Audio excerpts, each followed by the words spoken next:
day, everyone.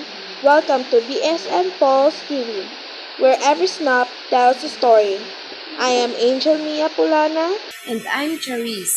Join us as we bring you the latest local, national, and international updates. Let's begin with our local headline featuring an inspiring community efforts right here in Bacolod City.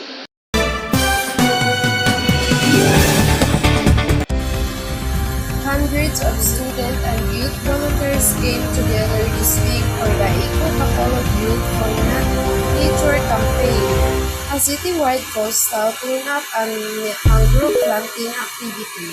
The initiative gathered over 500 participants from local universities, proving that Bacolod's youth are serious about protecting the environment. City officials praised their teamwork and leadership in promoting sustainability. With passion and purpose, our youth unite us in small changes, truly a proud moment for Bacolod. Meanwhile, across the country, students can now look forward to faster and better internet connection in a public school. The Department of Information and Communications Technology announced the expansion of its free Wi-Fi for all project to over 10,000 public schools nationwide. The goal is to bridge the digital divide and make online learning more accessible for every Filipino student.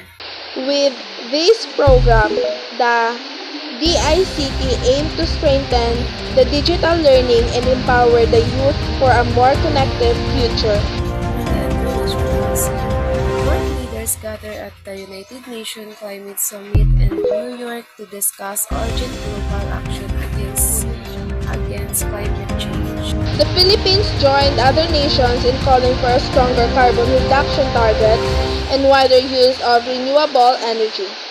Environmental advocates say collaboration is a key to securing a sustainable planet. Climate actions begins with awareness, and every nation, big or small, plays an important part in protecting our home. And that wraps up today's edition of BSN Pulse TV. Snap, share, and inform.